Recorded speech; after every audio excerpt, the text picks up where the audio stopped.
welcome to another episode of the Pro Crastinators podcast. Yeah! I'm the best guy ever. And today we're joined by Digipro. I'm actually awake in the daytime. That's shocking, but a delight. Oh, wait, no, what's the meme? Fuck, it's that Palpatine if meme. you can't it's like tell a the surprise meme, to you be should... sure, but a welcome one. That's the one. Hypocrite. There you go. I'm alright. I'm pretty good. I'm a pretty good character on the Procrastinators. I agree. And then the opposite of that would be Tom Oliver's here. I have nothing to say, but I'm very upset. How dare you? Oh, okay. I go on your stream and everything and give you hours of free entertainment out of my time, and you betray me the very next day. That's true. Tom Disgusting. Joined us on the Best Guy Ever live stream yesterday. We were streaming Super Smash Bros. Ultimate, and it was a great time. Munchie and Fit MC were there too. You should check it out on twitch.tv. God damn it, we're not even 2 minutes in, and ads. Oh, that's what the people really come for. No. I don't even get paid for this shilling. I know. At least but get Squarespace. How often have you guys started like a YouTube video now, and as soon as you hear the ad, you just start going, no!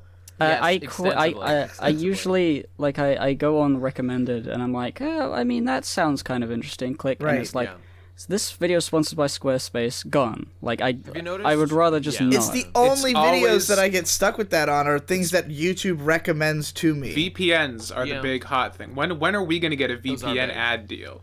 I mean, this episode of the Procrastinators podcast is brought to you by Private Internet Access. Private Internet Access is the most secure VPN for making sure you can get past all the geo-blocks on your internet connection.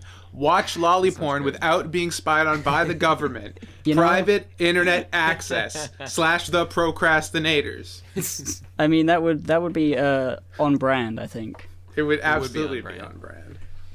Man, I don't know. Have you seen a lot of this? I see what people seem to be doing. I've thought about maybe this makes sense to incorporate, and I don't know, Weagwas or something, but it's like they start with like a summary of the issue. You see, like, today's episode of whatever, we're talking about how the libtards got blown the fuck out once again by strong African Americans or whatever. But first, your VPN security or whatever, and then they go into it. Ben Shapiro is the worst at that. It's like a meme now. Every time I listen to a show, he'll be like, but first, and I'll immediately alt-tab back to it, and then he'll always have like a little like cut-in of it, and then I'll just scroll to when that like image disappears, and I can just skip all his ads. It's great. You know, it makes sense. The good news is, since it's a YouTube video, do you guys spam? Ever since that hero, that unsung hero, who I'll never forget that he taught me this, grade A under A, with like his first big video, teaching me that spacebar is bullshit, K is the instant pause or play video button on your keyboard, and J and L are the skip forward and back 10 seconds buttons. I'll never forget what a hero he is. For some reason, that is stuck with me. Is like the grade A under A tutorial that the only thing I actually care about him for. Wait, why is that helpful? Why is that better than using the spacebar? It's because for some reason, when pressing the spacebar, just sometimes it just doesn't work, and it does some other function. But K always pauses. Specifically, for whatever reason, you have to have the window selected in order for it to work. Well, the window selection, I think, all that does allows you to use, video selected rather. Like you have to have clicked on the video last, as opposed to have somewhere else on the page. But if you're just on the page, the J, K, and L, those work just as long as the window is selected. So it's better. It's dope. It's real good. Rest in peace. I wonder what that guy's up to. Him and Leafy, just in retirement. I don't know. Do you think? Here's the thing. Do you think we're just going to see continuous cycles of internet content creators forever? Absolutely. As people rise to prominence. I think That's pop culture in general. I was looking curiously at Game Grumps. I had stopped watching for a long time, and they have had this new show called 10-Minute Power Hour, which is like Aaron and Dan like doing live action stuff, and that is like the most popular thing because it's actually funny. But like the Game Grumps episodes are like getting like 100-something to like 500-something K views, which is still a lot, but they have like 5 million subscribers, and back in the day they were getting basically, the same, if not more, views than they were subscribers, and it's just like, like less people give a shit, but more people subscribe. And I like Game Grumps. I feel like if they keep going down this road of just being not that interesting, they're going to die, and it's going to be really sad when it happens. That's true, but it's good to see them mixing up the formula, I guess, with new stuff. I haven't really been keeping tabs I mean, on it, I feel like they're going to to survive, like Aaron and all that. yeah, But like the sure. Game Grumps Let's Play show might actually end at some point, and it won't even be like I'm sad that it's gone, because I wasn't watching it, but like it just makes me feel like everything is temporary. Yep. I have been really fascinated looking back through my own history of all my videos, and like all the different people I collaborated with, and how many of them have just simply evaporated from the internet entirely. Like people who were really good, and then they just like closed shop and disappeared, and you've never heard from them again. And it's just like, well, I guess that's what happens when YouTube doesn't really pan out after a couple years, you know? You're just gone. It's true. It's true. I mean, even, like, I don't know, things like the My Little Pony thing, obviously, that's tied to, like, a specific show. But, like, I don't know, an interesting example I think of is a guy, like, who is still somewhat active, and I quite like the guy, but it's Holden Reviews, the anime reviewer guy. And that guy, like, what happened to him is, as I understand it, he kind of stopped doing YouTube as much because he just actually is a real animator in the industry now. So, like, okay, so he's doing just fine. But, like, I mean, it makes me wonder, like, for how many people is YouTube, like, a place to, like, you know, rest and, like, actually build a future on, kind of, where as opposed to it being, like, a step. I don't know how much involved it was for him. I think for him it was just fun, but, like, because he's, like, an animator at heart, as I understand it, and he did, like, anime reviews and stuff, but now he's back to actually animating, so... But you could tell in his videos, like, there was so much extra work put into them that probably didn't give a return on investment. Like, I very much know that feeling.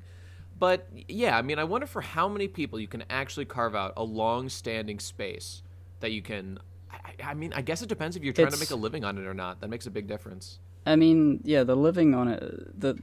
It was always annoying to see that, like, animators, like, left. I mean, this has been said a million times, like, the way that the algorithm rewards frequency of content and longer videos. It just ends up, like, ruining people in terms of, like, they get all of their content out that they could ever possibly make really fast, and then for the rest of their life they have nothing to do except do sponsorship deals and sort of fuck around. Yeah. Because it's all about the frequency. If it wasn't about the frequency, they could spend time to make, you know, movies or short films or whatever it is, like larger projects that stand on their own and people return to. Algorithms are ruining art. Straight up. Yeah. Yeah, I mean, and I would argue that it's also kind of the impetus for frequency of content, because, I don't know, yeah, we've said it a bunch before, but it's like, how much interesting stuff do you really have to say? Probably not that much. Everything's been said a million times. So, like, you either need to be, like, a fucking Logan Paul-style daily vlogger and, like, get into shenanigans, or just, like, talk about everything you think about and get people into that. Or you can, like, take your time, cultivate something actually interesting to say, and, like, do some real work, like an animator would, or, I don't know, like, a documentary maker, for example. And then, you know, it comes out, and it's, like, a big, like, oh, wow, this is impressive. Oh, these are like the two options you have. Here's something that ties into this. I was thinking, like, advertising is the end of, like, the internet. If we keep relying on advertising, we will all die. And the thing happened recently is that Tumblr cracked down on pornography because they weren't able to get like the iOS App Store app. You know, they couldn't have their app on there because it had too much risque stuff. I think it was somebody found child porn and that got reported, and it was like, oh shit. And then Tumblr responded by banning all and any sexual content at all, because they want the ad revenue, because they're a YouTuber and they're struggling. They gotta water down their content. And now everybody is basically like, okay, well, goodbye, everybody's leaving. And Tumblr will have nothing soon. What's weird about that, though, like, I get this idea. I just heard about that today, that, like, the reason was because they were trying to launch an app, and it, you know, got rejected and shit. Like, look, Twitter is on fucking Apple. Twitter has porn. Like to ban all porn is way over the top. No, for but what they really need. it's because, you know, if people were aware, like if the companies were aware of the stuff that was on all the platforms, none of the platforms would be allowed. Yeah, it's just totally because like some incident caused iOS to be web browser. You know, there's a lot of really nasty stuff on the internet. It's just like there was an event that clued iOS or Apple into Tumblr being a porn thing. Like some executive gets a note saying Tumblr is bad. And it's like, oh, I guess we get rid of it. Well, like, this is where we're going. There is no escaping the fact that we have literally all of us. I mean, I'm sure there's some saints out there who I guess haven't, but any adult, I would argue, has done something in their life. If the entire information of your life was laid out before, like, a judge and a fucking jury, none of us would be innocent, and we would all be shut down or taken off whatever, because you can just cherry pick, and that's it. You can characterize people based on their worst actions once or twice, and I mean, and that's why, that's actually a great argument. Literally, why have we not banned every internet browser? Because they all facilitate your exposure to hate speech. I can go to altright.com or whatever, communism. Like whatever's evil. I can just go there. Nate, don't tempt them. Killbabies.com. Well, like the reason has to be that they're a what's the distinction that's being made? They're not a curator of content. They are a platform. That's the platform, word, or not whatever. A publisher.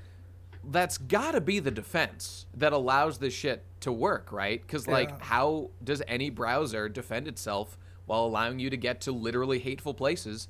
Unless that's the argument, that they're not choosing what to show you. It's on the consumer to choose what they are and aren't exposed to. The weird thing, though, is that like legally, all these social media sites are platforms and not publishers, even though they're making editorial decisions, as Tumblr is clearly exemplifying right now. Well, they're currently getting away with having their cake and eating it too, and that's at some point I would hope that gets addressed, or like a lawsuit against a company like this, like by people being ideologically repressed or whatever. Like, I get, they're a free company, but like that you can't curate the shit that you choose to ban and also say you're a free and open platform, because you are making decisions on an editorial basis about what it is and that you're allowing, what you're not. So there's I don't know. There's more to the Tumblr thing from what because I've started looking into it, because like my friend Matt, who I do Market How Do It, like his blog got pulled and like he lost all his shit. What was for what? He did like NSFW commissions and like lived off of it for like a year and like made a lot of money off it, and it just got deleted. And because they deleted accounts, all of his Safe for Work stuff got deleted as well, because they were tied to the same account. And like he got them back after like bitching about it, but like the next day they were like, "Oh, we're just deleting all this on the 17th anyway." So I was like, so this was his Tumblr page. This was on Tumblr. Yeah, but like, the interesting thing with Tumblr is that like apparently Tumblr was already planning on doing an NSFW ban, because Tumblr, it started back in like 2011. It was an independent company. Then in 2013 it was purchased by Yahoo. Yahoo did nothing with it. So in last year, in 2017, Tumblr was bought from Yahoo, or I think Yahoo entirely was bought by Verizon. So Tumblr is owned by Verizon now, and they wanted to use that network of like Tumblr and like Yahoo stuff to sell ads. So the reason they're not making any money off Tumblr right now, because of all the porn shit. They can't sell ad space against it. So it all comes back to Gibbs' point about how ads are ruining the internet. Well, that's why I thought that's why he brought it up, I think, right? The future, I feel, is like people funding the stuff they like. I'm glad we have Patreon. I'm just like wary of like Patreon also succumbing to this bullshit. And they just banned a bunch of they banned Milo Yiannopoulos. Yeah. Yep. And a few other guys. Did you guys? Sargon got banned as well in this recent thing, and the reason why they banned Sargon is very interesting, and it was because I saw his video about it before this. It was that on someone else's live stream, he used the word white hard R N-word, right, and to describe the alt-right as like they're acting like the black people they claim to like think are lesser and like bad and shit. So he used that term to describe them, and so that's So on someone else's stream, Why would right, it was not on his channel. I mean, he did it because he's an edgy boy at heart. Trouble for that, right? I mean, you should know, did you? Because the man's got an edgy soul, which I can certainly relate to. I can too, but like even I would make sure that if I was going to use a phrase like that, it was in a context that was that I could easily defend myself on, you know? Well, like, the context is fairly good-hearted. Like, he's making an anti-identitarian argument in his actual saying, like, guys, alt-right people who are currently trolling me, you are acting like the people that you claim to hate and are bigoted against. But by doing that, he's like implying that the type of people that they hate exist and are worthy of that hatred. No. I mean, he would absolutely argue, and was his point, that like he doesn't agree with that, but by their argument, they're behaving like in this way.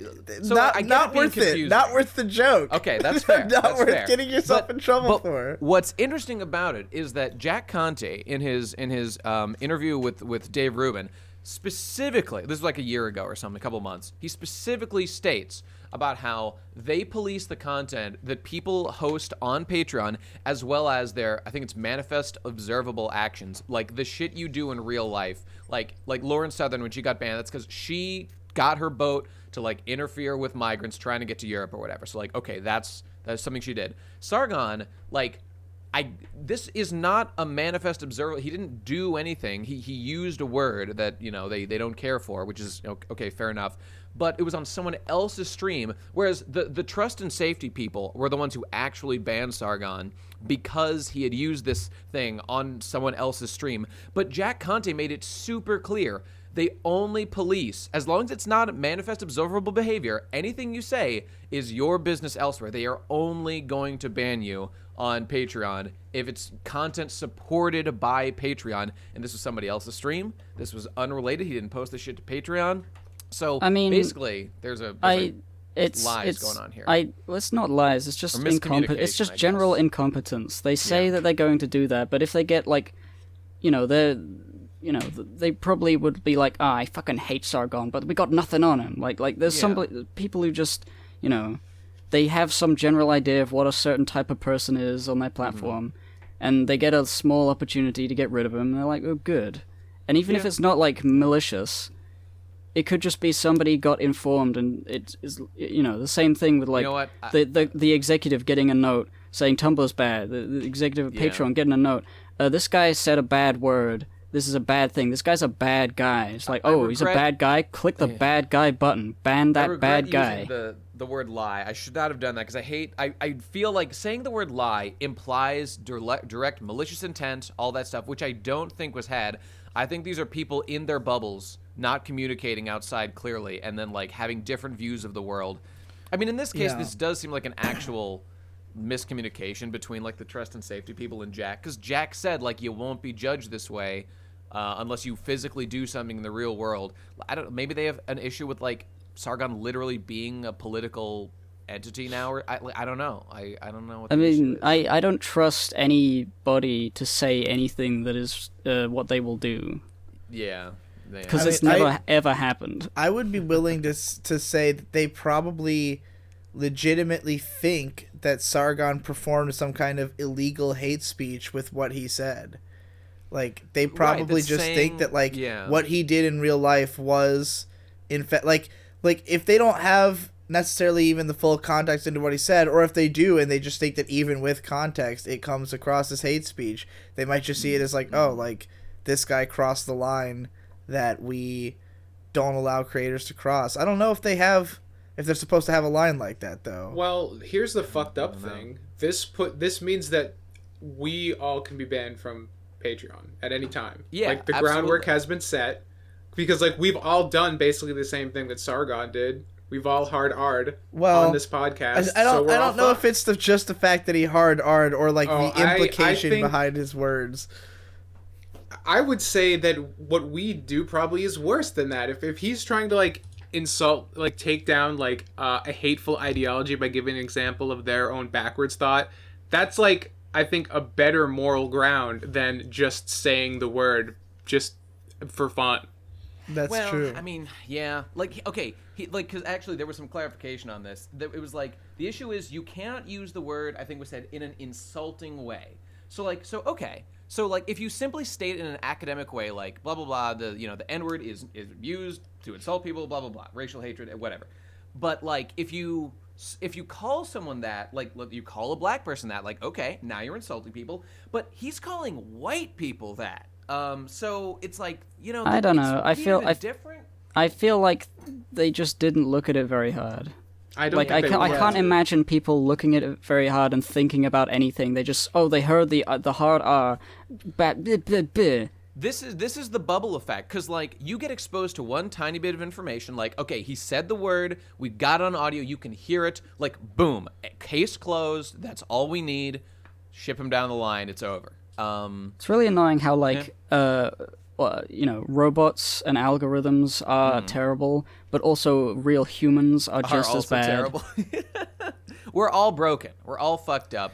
For the record, I don't even think the most malicious use of the word in the world should be grounds for, like, taking someone off the internet or banning them or whatever.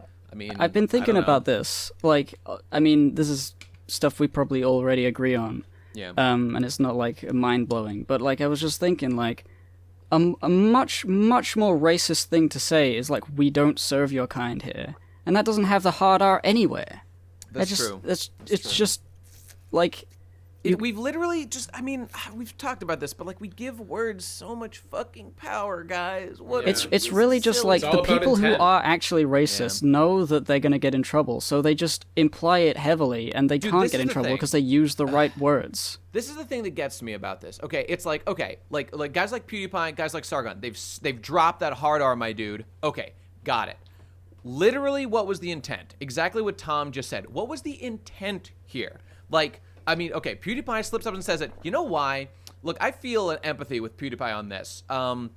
It's a word that makes people mad, and it's the worst word you can think of. That I'm sure that is why he said it. Because if you asked PewDiePie, why'd you say that word? That's what he would say. He wouldn't say, or, let's get back to Sargon. Like, why did you say this word? He's like, well, because I'm trying to create a point that, like, the alt-right is wrong about their...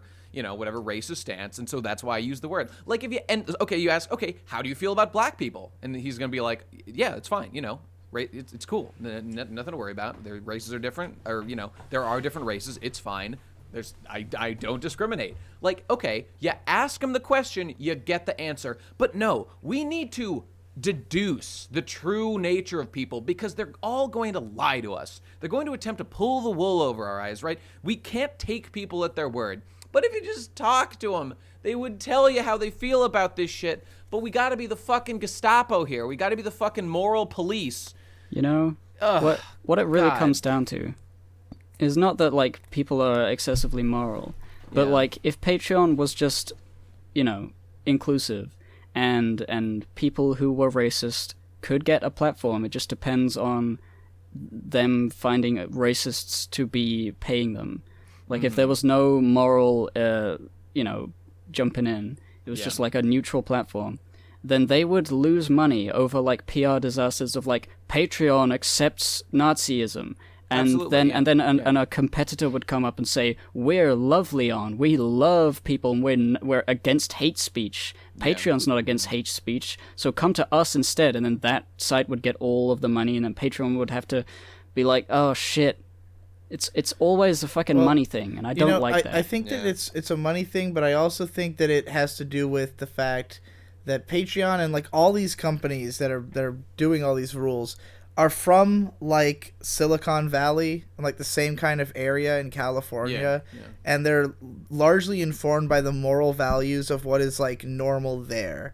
And, like, when you're in a place where there's just, like, an overwhelming amount of not just, like, liberal people, but, like, talking heads, like media pundits who are everywhere because every celebrity wants to have that as part of their image so that they're taken seriously, and everyone in Hollywood wants to have an agenda for personal clout reasons, to have a narrative about who they are, and, like, all these companies are surrounded by that and following in that moral footstep. And it's really funny because Dick Masterson will talk about this on his show and like complain about Silicon Valley types and their moral codes. But he struggles to use the word retarded. Like, he'll stop himself. He'll avoid using it because where he's from, it's like seen as a big deal to use that word because they're just like, it had like major policing on it in the late 2000s. Sure. So it's like a whole campaign against it. Where I'm from, people say retarded constantly. Yeah, like, it's totally not offensive to me. No, like not in the slightest. So like, it's really fucking funny when I hear him like stop himself from saying retarded. He'll say it anyways, but like he'll whinge about doing it, and I'm like, it's really fucking hilarious to see the guy who writes men are better than women whinging about using the word retarded on his fucking show. But that's how deeply it affects you when you live in a place where everyone feels that way, where they really will give you shit for using the word and like make you feel bad and give you their sob story. See, like, and notice, like, you know, like in this discussion today, I'm censoring myself saying the N-word because I'm here giving it power. But nigger. Retarded, it goes out. There you go. Nigger. See? It's fine. We're talking about it in an academic way. What Sargon said, white nigger, everyone. That's what he said. Now you know. You've heard it from my mouth. Like, retarded rolls off my tongue like butter, baby. Like butter. Oh, it feels good. I love it.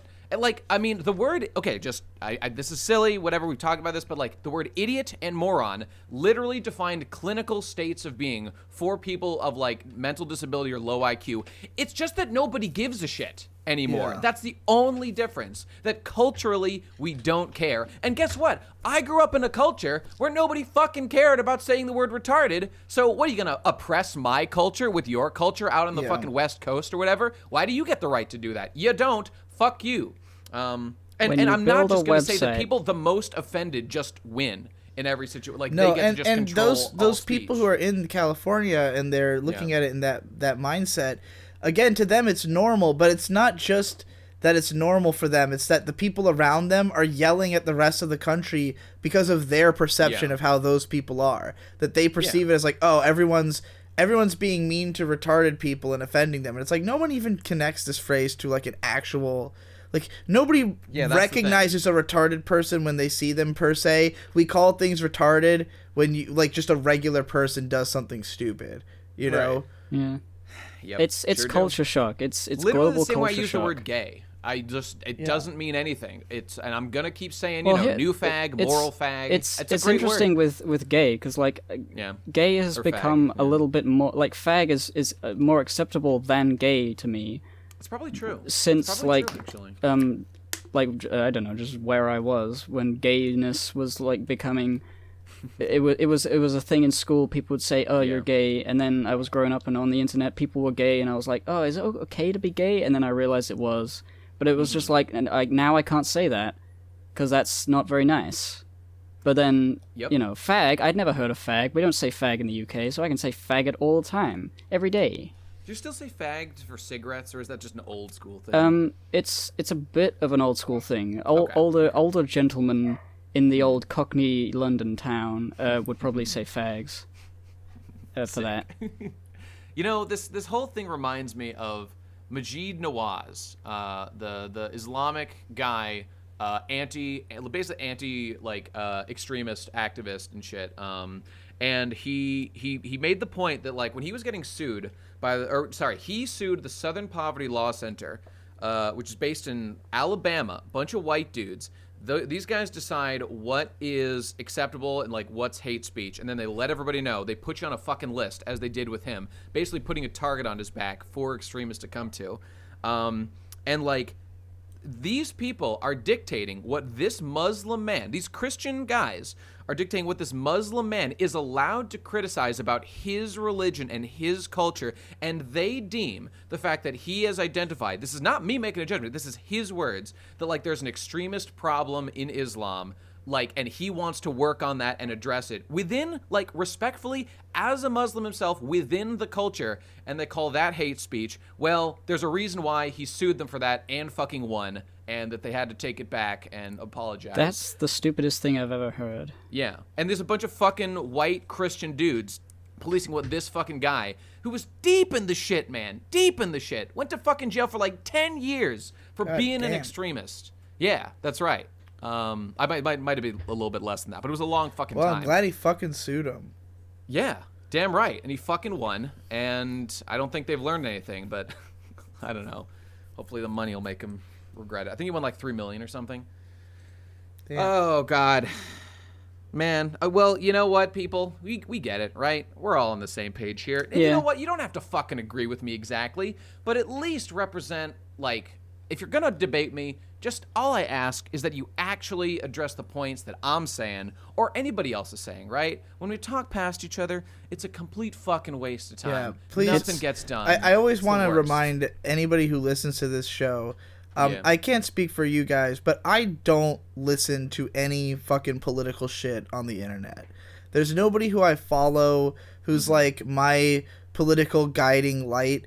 And, like, a lot of these fucking kids, when you start going on, like, a political tirade, they start trying to figure out who you're quoting or, like, who they can find a video essay that their side has made that they can link to you to show you the other side of the argument. And it's just like, look, I'm not coming at this because I have, like, an agenda. I don't vote, you know? I don't give a fuck. I'm just looking at the world and trying to parse it in a logical manner to be consistent with its own rules, you know? I respect that. I must admit, I'm listen to a bit more. You know, a couple years ago, listen to the Young Turks a lot. These days, listen to more like Sargon and Tim Pool and guys. I wish I could just. I want to just. Aren't not those like do any of it. political opposites from each other? Yeah. Yes, they are. Yes, they are. It's because like things have gotten a lot more extreme, and it's funny that you mention that because like I have. Only starting like 3 days ago, I made an active decision to unsubscribe from all the political shit and just not a bad idea. Stop every time they pop up on YouTube. Just click not interested, because I feel bad because I think there is like some sort of I think there is something valuable in being like educated on what's going on in the world, and that's kind of why I got into it in the first place, because I wanted to like just be informed. Yeah. But it's such a fucking downer sometimes, and I'm just like... That's the reason that, like, I really only listen to the Dick Show that even comments on that kind of stuff. And to me, it's enough to just hear that something's happening. I don't want to hear anybody's, like, opinion about it. Like, I don't want to hear Sargon give his spin on a story, because they all tell the stories in the way that benefits their side. And even if they tell it well, like, I love Razor Fist because he does a lot of research and he'll present a lot of evidence for a point, but he will always be more forgiving towards the people on his side and, like, extra come down on the people on the opposite side. And even if it's a little tongue-in-cheek and, like, jokey and irreverent, it still is like, I have to take this with a grain of salt because I know that you have an affiliation, you know? Whereas with at least the Dick Show, he is so politically neutral and somebody who normally wouldn't vote that, like, he doesn't usually really share his opinion on it. He just kind of riffs on the fact that a thing is happening, you know? And that's easier for me to consume because it's not like a guy trying to tell me how to feel about an event. It's just a guy reacting to it in a funny way, and then I hear about it. I find out something's going on without having to listen to the hot takes and the immediate press coverage that all wants to be as inflammatory as possible because that's what gets attention, you know? Yeah, I was just going to say, where our brains are just being captured. At least, you know, me, for example. Like, Tim Pool is a smart guy. I like him. But I do feel he is going for the clickbait titles, and, like, I'm sure a part of it's like a joke and self-aware, but I can just feel the aura of like, let's get these views, let's like represent the story. At least with the title, you can like read further for clarification. Like, oh my God, Battlefield 5, you know, hates all men or something. And not that he necessarily did that, but like they do it on both sides, right? They skew things a little bit, they tweak it just based on maybe their own perceptions or something. But like, you don't get the full truth when you listen to either people embedded, and whatever, Tim Pool's in the middle or whatever, but it's just, the whole thing is, it's unproductive and probably specifically counterproductive to just making your life better, working hard on shit you care about. It's a good thing that we did something unproductive for the last half an hour then talking about this and wasting everybody's time. I just think that, like, it's not cool or, like, a good idea to be ignorant willingly, but I feel like it is very respectable to admit when you are ignorant on something rather than taking any old thought that you hear. You know what the thing about that is, though, Gib? I feel the reason that I feel almost paralyzed politically a lot of the time is because I legitimately feel basically everybody who's not a complete idiot. By the way, offensive word. Why are you okay with that word and not retarded people? Think about it. God, I'm so fucking smart. My brain is absolutely gigantic. Jesus Christ. I checkmated all of them. The edge. Yeah. I forgot my point now because I was just talking about Good. how Let's smart move I on. was. Okay, you know what? Doesn't matter. Okay, Right, let's guys. do that. I had to. Oh, Hippo, you go ahead. Oh no, if you got something. I had a great idea for a good Pokemon anime. Okay. It would be like a mixture of like Code Geass and Yu-Gi-Oh and Pokemon.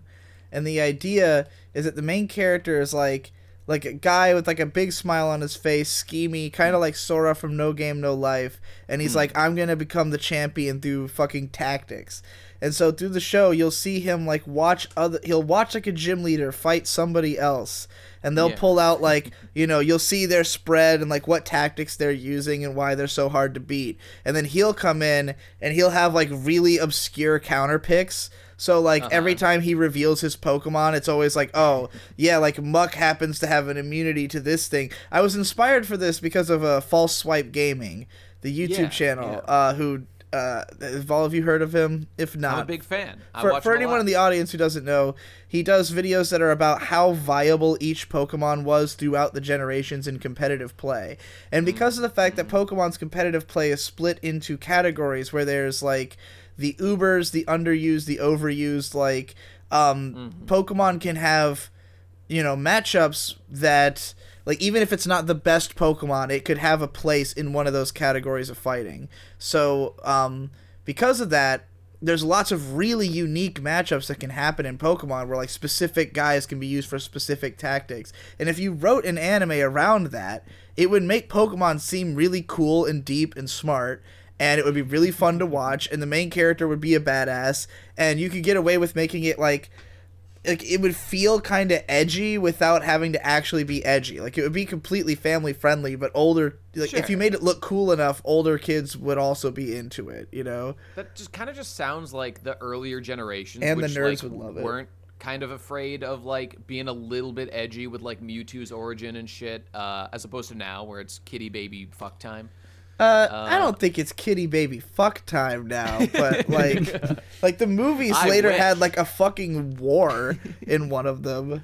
Did you know there was a Pokemon war in one of the movies? Did they shoot guns? Oh, was that the one with there was a war in Gen 1 with Lieutenant Surge having come back from the war with his electric boys. That's true, but they show a war in one of the movies where, like, people are riding on Mamoswines and thrusting spears into each other. What the fuck? Like, riding on Mamoswines and Charizards. It's in, like, the Diamond and Pearl movies, I think, or the Black and White movies. Dude, I'd love to ride a Charizard and then kill everyone with a spear. That would be great. Sounds good. Where's that Pokemon game? That reminds me of, did anybody ever watch... Flying there was, like, a living OVA. flamethrower using a spear. Makes sense to me. Well, whatever. Did anybody ever actually watch... I always wanted to. There was, like, an OVA that was... I think it's 6 episodes long that, like, actually covers, like, Red.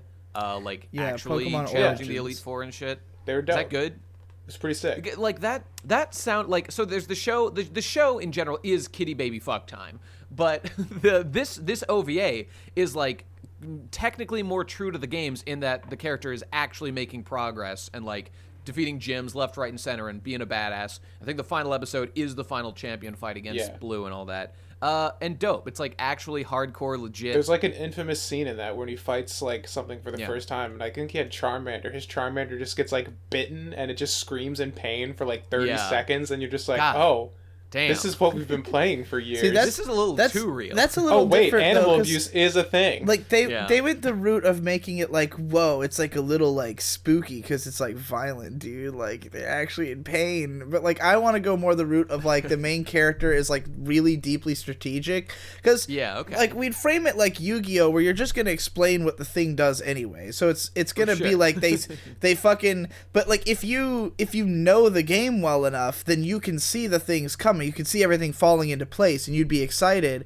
And we wouldn't reveal who the Pokemon that he has on his team are until they like come out, you know. So it might be that like he watches a gym leader fight, and then it'll be like he goes, "Huh, guess I've got some Pokemon to go catch." And then like in the next episode, he's fighting the gym leader, and like maybe he'll like pick out a Pokeball, and he'll be like, "Huh, I thought you were gonna use that." And then it'll cut to a flashback of him like in a location where this Pokemon to be found. So if you know what it's gonna be, if you know what a good counter pick is, you'll be like, oh shit, he's in the fucking power plant, he's gonna get fucking Zapdos, you know.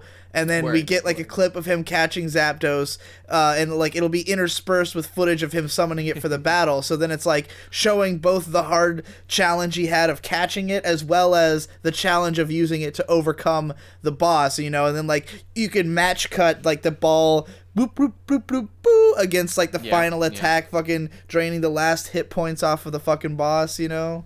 No, so that makes sense. Oh, set to like Hiroyuki Sawano music, like Kill La Kill, fucking Attack on Titan, like epic fucking music. Oh, a Trigger Pokemon anime would be great. Oh yeah, that's true. Well, so would these? Okay, now I think I have the idea, but I gotta ask anyway. Are we talking about like actual game strats that would be implemented, or is it gonna be like you said, inspired by Yu-Gi-Oh? So does that mean we're gonna pull out like some weird bullshit, like the fact that like Bellsprout was immune to electricity? There's already enough in the actual meta of the game that if they did it based on the real meta, the fucking Pokemon nerds would be like just eating it the fuck up. Like the guys who think the anime sucks because it's baby shit because they like the deep tactics of the games. Like if you gave them an anime that like played up, you know, the kind of shit that like Nuzlockers or competitive players are into, then like they'll fucking lose their minds. How long is it gonna take? How long is it going to take until, like, the Pokemon company, the Game Freak, like, understands that there are a lot of older, big nerds that will love Pokemon if they made Pokemon? I think they will never care, because that's a much smaller group than just the world. Couldn't they have, like, honestly, a branch-off game dev team to make a little version of something? Maybe. I mean, they did with Mario and Luigi RPG. Those don't sell as well as, like, the fucking, you know, big Mario platformer, but, like, people love them and they'll buy them, so do it. I think that with Pokemon though, it's just that like the easier way to reach the Pokemon is too big. Like it's bigger than its hardcore audience. Like they could make games that were just for the hardcore people, but there's lots of adults who will be interested in Pokemon in a much more basic way, who just will play the kiddie games and like the normie games and not even think about it. And like I think that like Let's Go Eevee and Pikachu, like a lot of people have made it to do about it being like a baby game, but I think it's way more for like the people who were into Pokemon in the 90s and then got out of it and then came back with Pokemon Go. And like it's trying to appeal to those people and be like, hey, we remade that game from your childhood but with the mechanics of the thing that you like to play now. And, you know, reimagine with modern graphics. On today's episode, there's 3 people who like Pokemon Go, and then only me on the opposite side, who has not even played Pokemon the game. Go. I can't defend myself. I meant Let's Go. I haven't played Let's Go either because it's a video game and you got to buy it, and I don't have money to put to like Pokemon Let's Go. In a perfect world, if it was a free thing, I would definitely have it and I would love it because it looks great and it gets rid of a lot of annoying, tedious bullshit that I didn't like out of the Pokemon games because they are JRPGs and I don't really like that. Sure. They just take so much time. Well, so like Pokemon Let's Go is great for me, but like I forgot the point I was saying. Speaking of JRPGs, everybody go watch my Tales of Fantasia analysis on the I Am Games channel. That was good. Yeah, I haven't watched it yet. It's like 50 minutes though, ain't it? Yeah, it's long as fuck. Sounds deep as shit. By the way, I was just imagining. Okay, imagine that the Pokemon OVA that you're thinking of there, Digi, is a 9-episode long OVA. Maybe 10 if you want to. One for each gym and then 2 for one for each gym and then but imagine it basically it's like Katanagatari or Katanagatari, whatever it is. You got episode 1 through 8 where it's like insane strats, like talking about optimizing and observing gym behavior and like what the leader does, and then you beat him with tactically and you whatever. But then the final episode, like he's prepped his team, because I just experienced this with my Nuzlocke. You prep your team, they're like God mode prepared to defeat all of them in a row, and it's just like that final scene in the last episode of Katanagatari where he just mows down all of them for the final battle against the actually difficult one at the end, who isn't elementally themed when he has to I fucking hated that Blue Katana Gatsuri though. It was like I don't know why people don't like it. It's so cool. Well, I just didn't like the show at all. So well, okay, that's understandable. That's also part of it. You know, Ben said the same thing though. That like he thought. I think it's just that he hated the show and that the last episode didn't make it the thing better is for him. that, like, for me watching that show, like, the writing style of Nishioisin is that he likes to be extremely meta and to, like, have all these twists for the sake of themselves. And to me, it felt very forced in that show. It felt like he was, like, showing off how much he could undercut what he had set up. You know? I mean, I just didn't even I basically blanked out for the first, like, 9 episodes or whatever and just, like, let it wash over. Like, well, do you think probably I gave helped. a shit? Yeah, like, there was, like, half an hour. Well, there were, like, an hour-long episodes. I think there was 12. There might have been 13 or whatever. Yeah. No, because there's 12 swords. Yeah, okay, whatever. Point is, 12 months like, in the year, they that's talked forever. And I never cared about anything they were saying outside of, like, just tell me how you're going to beat the next guy. Just tell me how you're going to fucking fight this guy and not destroy the sword. That's all I care about. Your personalities are boring and you're a blank slate. Whatever, it's fine. They're actually kind of interesting. There was that whole ninja thing going on. I didn't care about that at all. I didn't know what the point of any of those characters was. Do you know about how that story came about? That no, it's like I have no idea. It's a stunt novel where Nishioisin decided to write a book every month for a year. So he wrote 12 books, one for each sword, and each one is just like about a different, you know, them trying to track down a different sword held by a different person. And cool. But that's also why it's like that's what I think sucks about it is that it clearly was just written like in a very efficient way. And not really having much thought put into it in the end. I bet that works way better as a book where I can, like, use my imagination and, like, think, because it just does not work as a fucking anime. No, and the show was also adapted the same way. They did 1 episode a month for a year. That's why they were, like, 45 minutes long.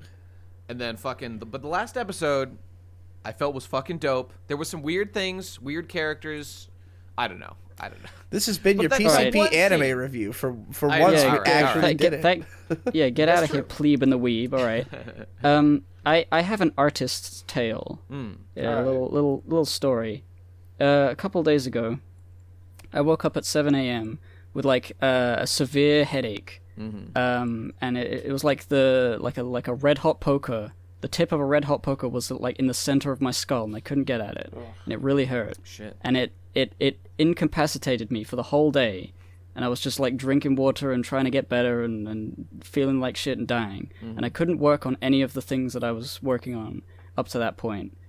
And because of that, like the day after, I was still recovering, and I was trying so hard to work on the things, and I was going all depressed about like, I'll just and I couldn't do anything, and it was just really upsetting. The like physical like pain could like interrupt my flow, and then I couldn't get it back until just like 5 minutes before this podcast, where I was like, oh, you know, I should do some stuff, and I was doing some stuff. And there was this one moment where I, in order to like cool off, I guess, I went outside at night, out into the garden, and I was just looking at like the silhouette of the trees swaying in the breeze, the completely pitch black against like the orange glow of the city street lamps off in the distance, and I was just like, God, like this is so beautiful and so calming and so perfect, and I could only feel this particular way in this particular moment.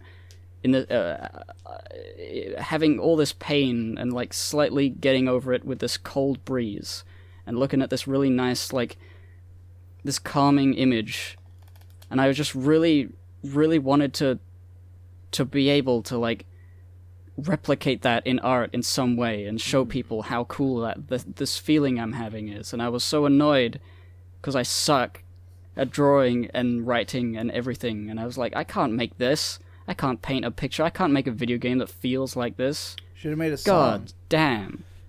I mean, I could, but like, I'm not even good at songwriting. It was just really in that one moment. It sucked. I know what you mean. I felt that before. The melancholy of not being able, like, knowing you can't replicate a feeling for for yourself or for others. I feel that I understand that because there's lots of songs that I've written in my head that are to express those kinds of feelings, but my pain is more from not being able to replicate the sound in my head into reality. That like I feel a certain way and then I go, oh man, I could communicate how that felt this way, but I have no means by which to produce this thing in a way, like to enough of a degree that anybody would get it. Because if I tried to just describe it to you, you won't get it. Like, it needs to be done in the form of like a song, but like I just can't make that song. I don't know what I would need to be able. I don't even know what I don't know. Like, I don't know what things I need to learn in order to be able to produce this song. Yeah, that's what got me on the whole, like, I was thinking I should figure out how to draw this and then make it real, and then people would be like, oh, dude, I know that sort of feeling.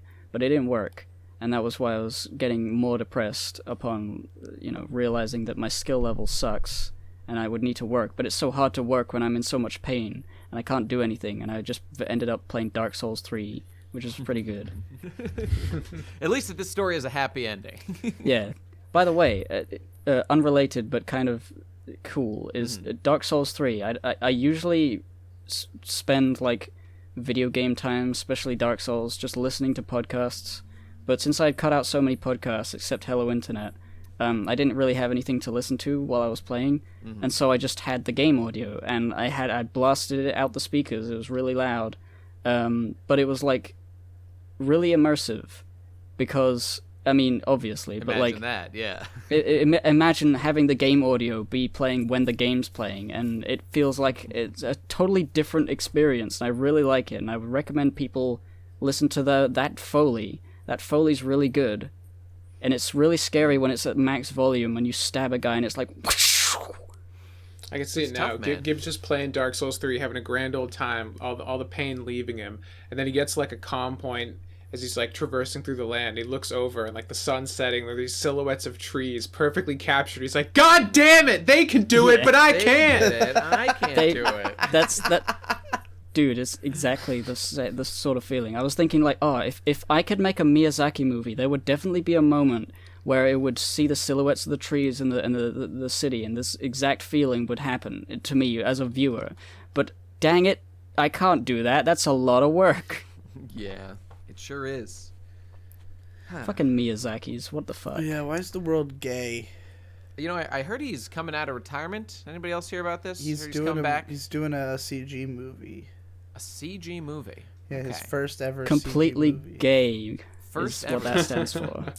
Well, I guess we'll have to see how that goes. There was a new Ghost in the Shell standalone complex announced as well. Also directed CG. by the guy who did the original. Yeah, and all is that going to come out before Best Anime Ever Ghost in the Shell? Probably. Probably.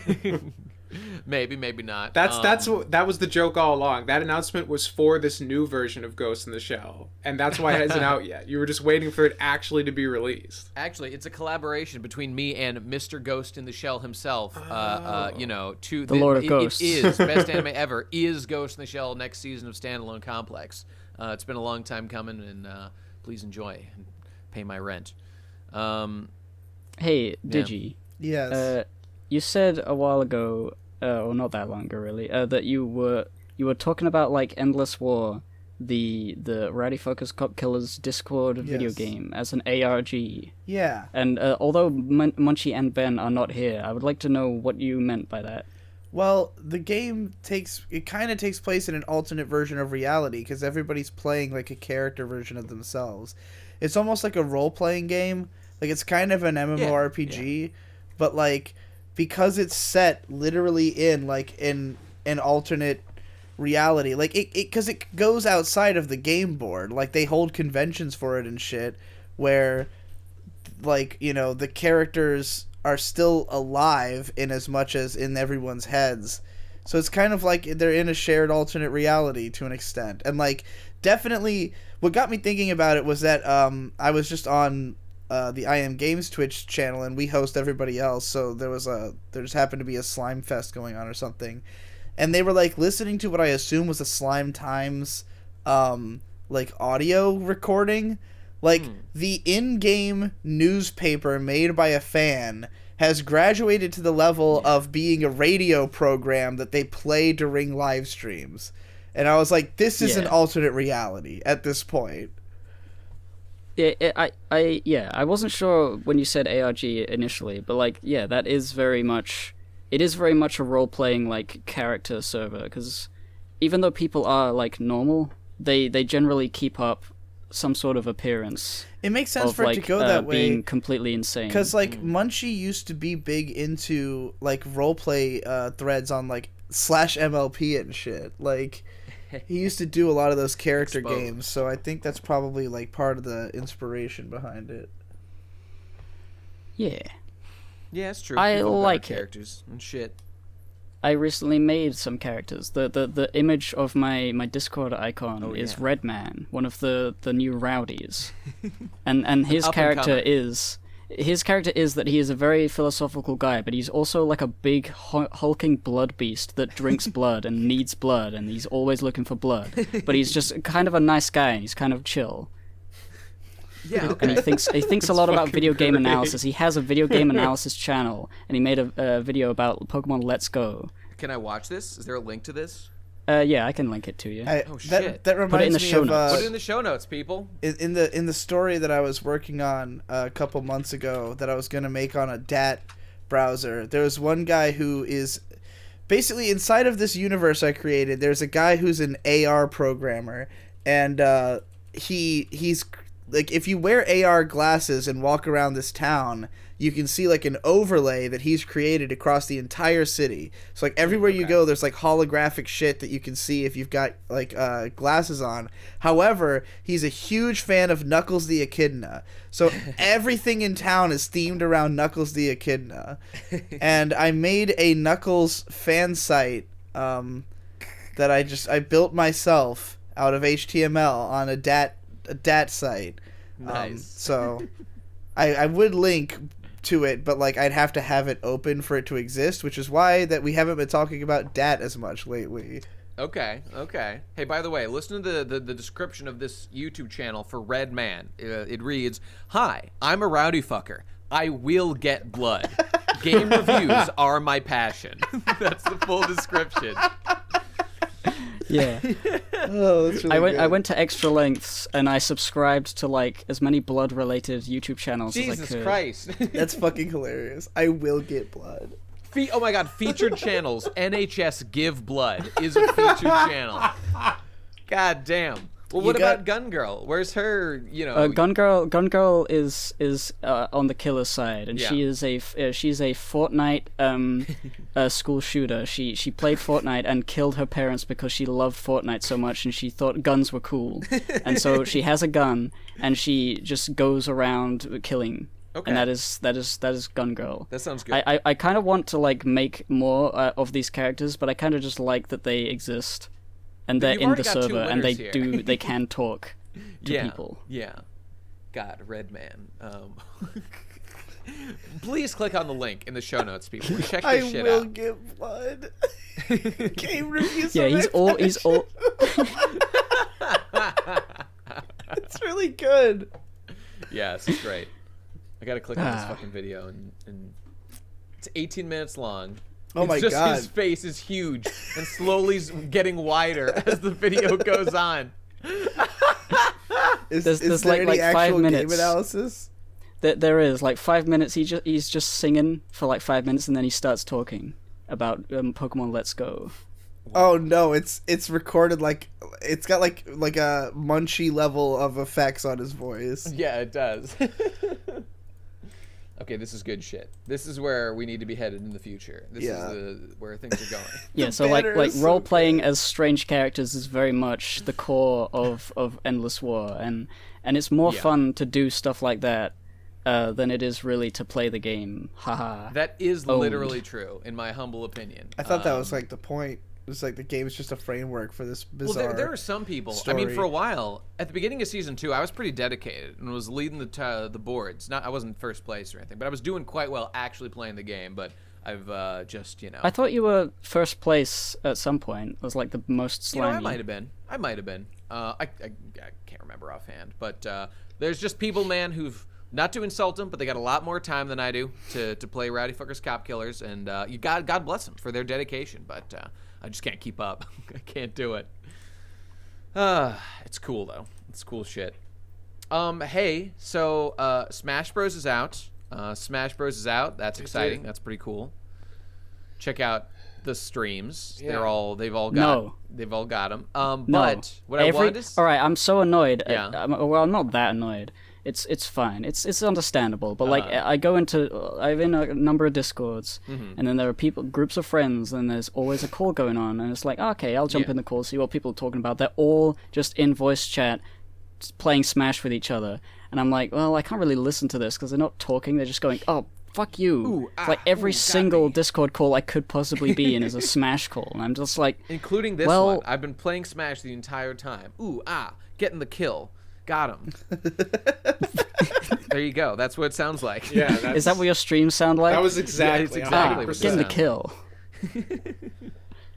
Plus 100. Here's what I wanted to talk about. I was curious. I talked about this a little bit when I was streaming yesterday, but I was curious what you guys think. So not every character was unlocked in Smash Bros. Right? In Smash 4, they were all unlocked. In this game, they are not, and you have to play to unlock them. I like it a lot, but do too.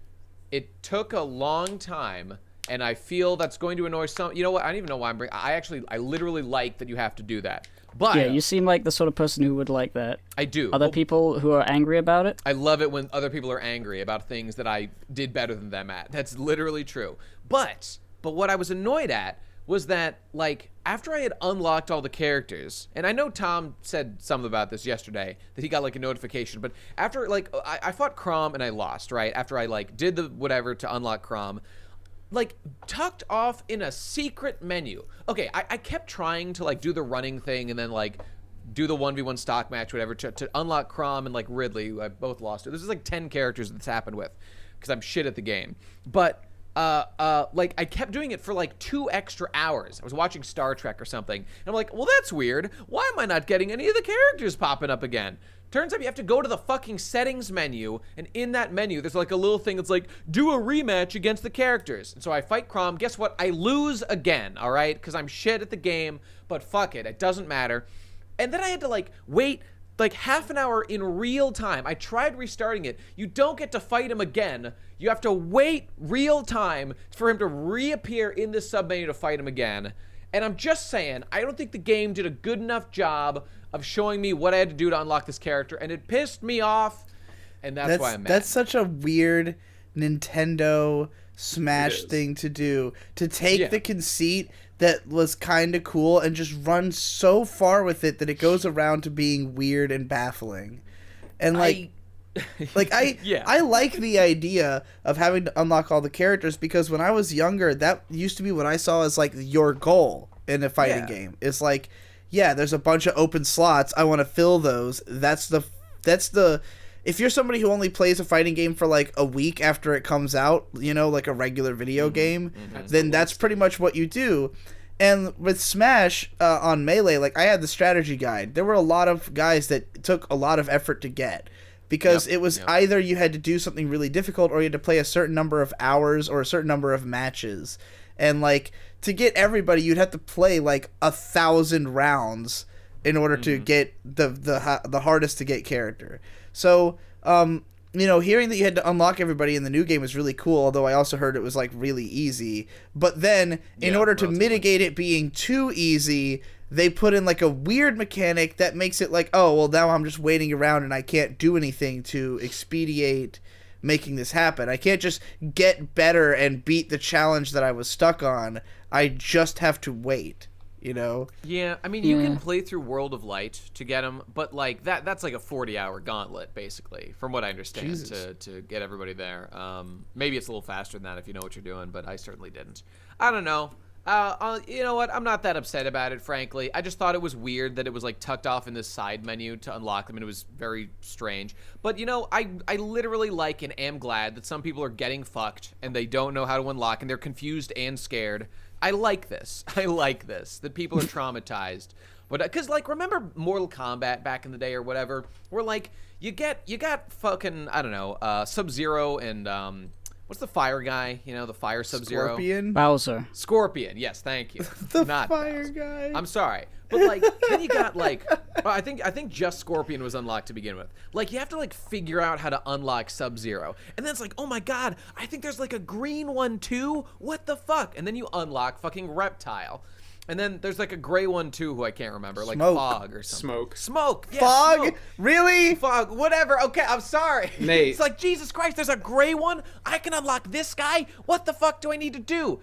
I guess I just missed the mystery, you know, of the olden days. Yeah. Before was an old, jaded fuck who knew too much about video games. I remember to love unlocking them. all the characters in Soul Calibur and like fucking Fucking Yoda. fucking what's another good game? Tekken. Yeah, King. I don't know, Dead or Alive. I never fucking played Dead or Alive. That's another one I was thinking. Yeah. That one wasn't about secret characters, but getting extra costumes for all the characters. You gotta unlock the booby sliders. You can Yes. just pump them all up to max. That's the way. Oh, you know what? I was thinking like I can't relate to this because I've never played a fighting game enough to unlock characters, but I do remember in Rayman M, Rayman Arena, you can unlock skins for like Rayman and Glowbox and stuff by playing loads of levels and completing different challenges, and I did enjoy That's fun. That's cool. completing all of those. Kind of like that Yeah. in Dissidia too. But you know what? Actually, now that I think about it, in Dead or Alive, I distinctly remember, I think we were playing Dead or Alive 3, me and my boys on his like Xbox or something, we had heard that like there were tricks to get nude cheat codes in Dead or Alive. So I remember playing that game extensively and like doing deep dark web internet, you know, searching, trying to get big old Kazumi titties out or Ayami, whatever. You know where that came from, right? Do you remember? No, where? That was from the pages of Electronic Gaming Monthly. That was their April Fool's joke for that year. Oh, fuck! Yeah, God. so the screenshots in there were photoshopped. Oh my god, that's literally not acceptable The behavior. year They have to be before shut that, they down. photoshopped Sonic and Tails being unlockable characters in Melee, and the my whole world went insane for a while. Literal fake news. Yeah, Shut them down. They have to. Because that was the thing. Because like GamePro had like a whole like fake insert of like joke articles, but EGM just slid something in there that was just plausible enough to piss everybody else off. And that was their hardcore. expert Sneaky. troll. So yeah. You know, I like that a lot. But that is cruel to do to children who just want to see big anime titties. God damn it. I just want to see big anime titties with Sonic the Hedgehog. Oh well, the internet has some places for you, my friend. That's true. Okay, I'll go to tumblr.com. Oh no. Oh no. That was a Where am I mistake. going to get my Sonic anime titties now? That's a good question. I wonder what the future has in store for Tumblr. Hey, have you guys heard about the this is actually fascinating and hilarious. With the shutting down of Tumblr's NSFW shit, like the refugees from Tumblr are flooding like Twitter and other places. And have you heard that as a consequence of like a light being shown and all the cockroaches scattering from inside Tumblr, things like the map, the minor attracted persons or whatever are making little communities outside of Tumblr. This is hilarious.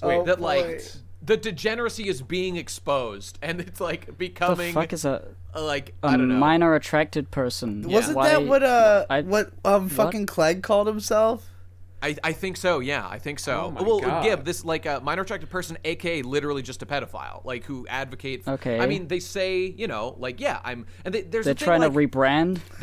I mean, they've been that's doing it for a while. That like, seems to be likes... the option when shit goes south with PR.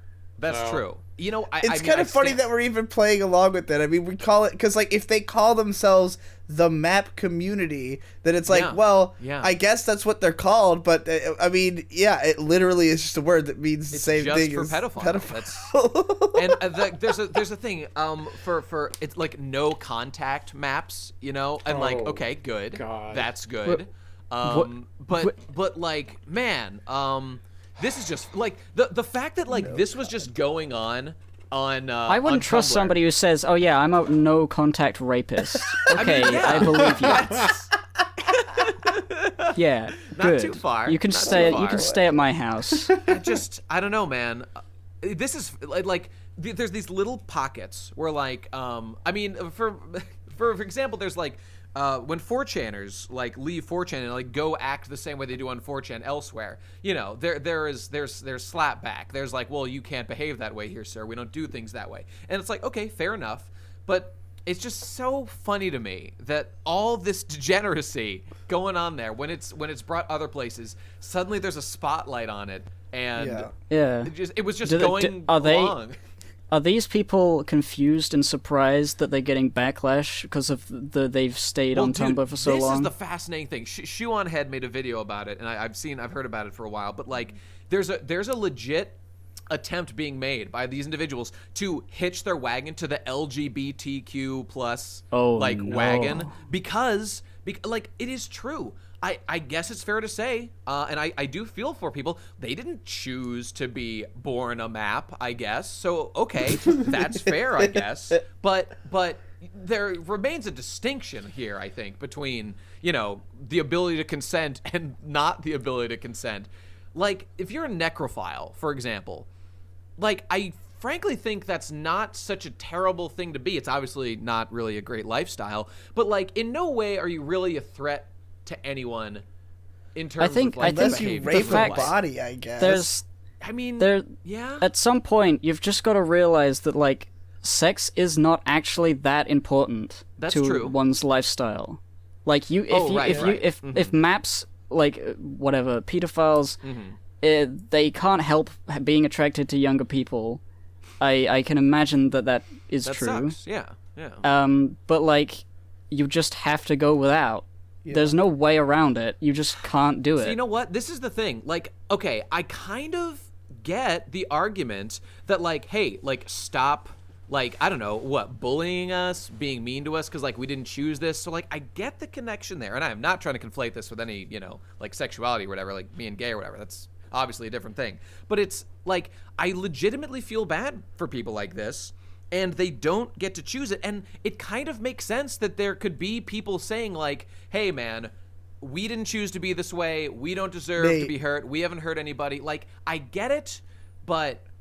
I'm not advocating for them to be bullied. I just feel like you got to realize that you can't be protected with having this thing. There is no way to be a good No, we have to imagine it the other pedophile. way. We have to imagine, let's say, that we give total acceptance to the pedophiles. And in fact, the government's like, we feel for you guys. You can't help who you're attracted to. And it's not fair that you have to go your whole lives penalized and not able to have sex with anybody. So we're going to cover you guys. We got you.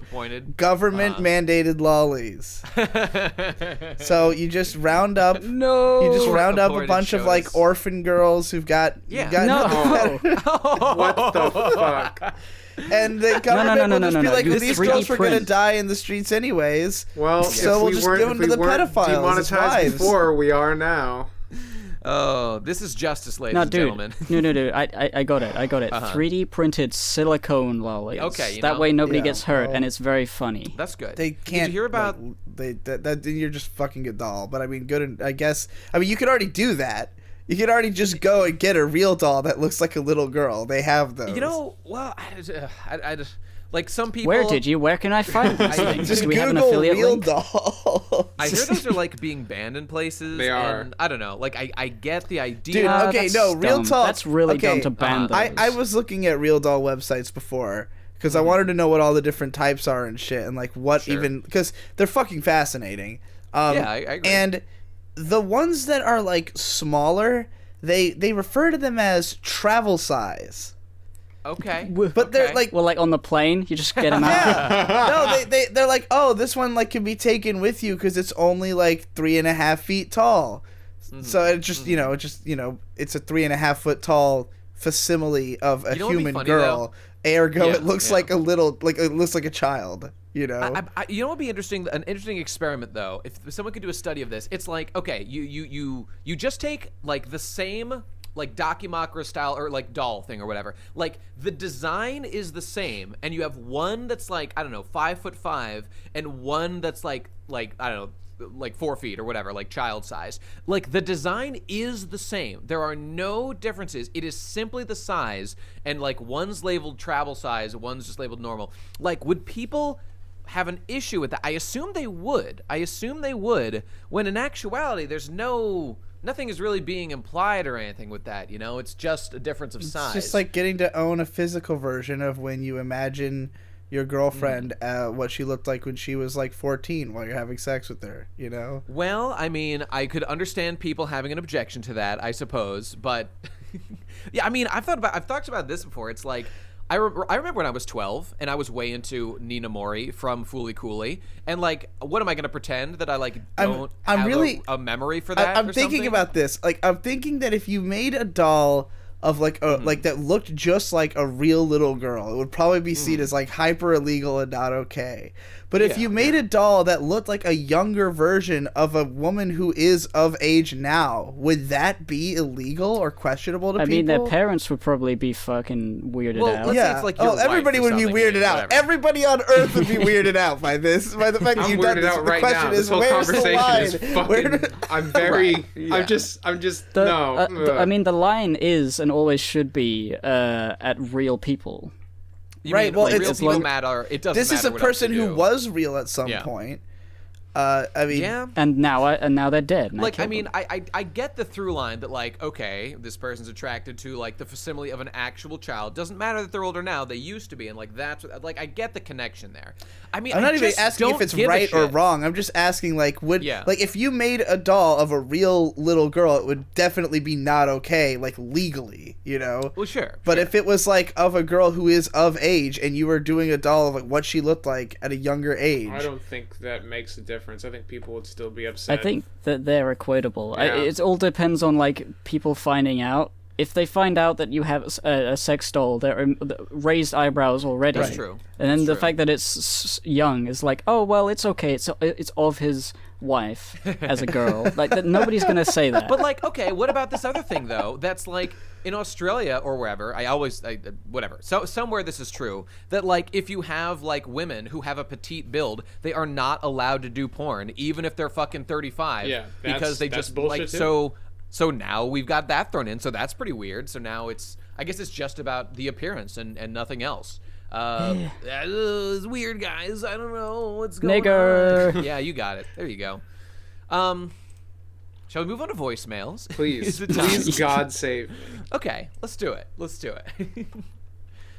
me pull it up. Everybody, let me wait. No, I'm gonna do it right this time. Speakpipe.com/PCP voicemails. Right, Tom? Yes. You did it. Does it have an S at the end? Is it voicemails? Just voicemail. Voicemail. Okay, so I'm still wrong. Oh, you got it wrong. Fail. Oh, you said voicemails? I did. Well, you were close. I'll take back those claps, but I don't know what the sound is. I'm unclapping right now. It doesn't make any noise, but... Okay, I feel the pain, though. Yeah. Okay, first one. Here we go. This is from definitely not one spar. Let's see what he's got today. SHOWNOTES. Now, I was thinking back in my voicemail from last week, and I realized I definitely didn't have as good a time listening to it as I remember having recording it. Oh, yeah. Now, you guys know good old One Spar. If there's one thing I could certainly use more of, it's male genitalia. And if there's another thing, it's constructive criticism. But before I go anywhere with that, I just want to say shame on you, PCP, for making fun of my accent. I know my audio quality was significantly worse than usual. That wasn't him, right? We're being memed. Awful. But that one was a bit of a dirty shot. Well, anyways, back to my personal shortcomings. First of all, I should have known better than to ask a specific question, like how can I be more gay, without even knowing whether or not Digi or Hippo would even be on. I mean, that's just a beginner's mistake. I did also realize that I spent most of my question rehashing the same joke, which I guess was just referencing my sexual preferences. I don't know. It doesn't seem like my strongest entry to date, but let me know what you guys think. And if you see any more One Spars running around, please feel free to destroy them, because like my stallmates Hans and Jerome from the Glory Hole Convention told me, no one likes a biter. See you next week, guys. See you soon, that was buddy. a great ending gag. Yeah. One Spars, he's really evolving the medium here. He's really moving us forward. I'm confused, but wait, was there a question? Okay, last week we got a question from someone who I think was, I forget what their name was, but their name was like definitely One Spar, I think was it. And they just went on about how they can be more gay. And they like had an accent that we thought was weird. So I think we're being... So it's someone who knows One Spar and was trying to be funny. That's probably true. Or maybe he just was Asian for a day, or whatever that accent was. Maybe he was gay for a day. Oh, shit. What do I do? 2019. People will get that eventually, someday, this mystery ragcon content. Never. No, I was promised. Munchie promised it's coming. I'm waiting for it. I made a vow, or a bet, or whatever, so we'll see. You did. We'll see. Okay. Anyway, next one's from Centerpoint. Let's see what Centerpoint's got for us. Tell us your favorite Christmas story. Whimsical, delightful, filled with blood and violence. Epic. Yeah, favorite. It's getting close to the Christmas season, people, and I want to put this in to get us in the mood. It's time to deck the halls, and you know, I don't really have a good like Christmas story that's like unique to a specific year. Mm-hmm. But there was one time when it snowed a lot, and I think I may have talked about this before on the PCP, but a long time ago, where it snowed a lot, and me and my brothers went down to the park, and there was snow in the park, and we rolled a snowball together, all three of us, around the park, and it was just got really big. We went downhill. It just got really, really big. It was like 3 meters tall by the end, and we couldn't move it anymore. And then people went up to it and like, "Well, dude, look, check this out!" And they took selfies with it. Dude, nice. And that was the coolest snow hippopotamus in the snow that was really big. Hippopotamus. The snow that was really big. Hippopotamus. Yeah, the snow that was really big. Yeah. You know, one time that was a good time. One time, a little Nate woke up on Christmas morning and ran downstairs to find a beautiful, shiny new pair of Jordans, of sweet kicks. They were red and black and white, and they were pristine, and I put them on and just felt like so happy and content with the world. I was running around, jumping and feeling great, filled with the Christmas spirit. Nate, why do I feel like I never see you wearing those shoes anymore if you loved them so much? Because you see, then something happened. A dark shadow began looming over me from the distance, who pushed me down and ripped the shoes off my feet. And he pulled them onto himself, and then he said, "Ah ha ha, Nate, I, Ben Saint, am stealing your shoes. I have no justification to be doing this. I have no moral right to do this, but I'm doing it anyway, like I will steal your dollars at patreon.com/Ben Saint for the shittiest quality of content." And that's the story of literally how I lost my shoes in real life to Ben on Christmas. He is a monster. Don't support him. Give it all to me instead. That's my Christmas story. Oh, it gets me in the Christmas spirit every time I think about that cruel, vicious blows that Ben rained upon me for stealing hitting you with your own sneakers. Okay, that's all I got. Okay. I don't have any good Christmas stories, but I did start making up my own Christmases at some point. So my family was just like, Christmas, whatever. So one year I was like, hey, let's do Festivus, which is a thing in Seinfeld, the Christmas for the rest of us.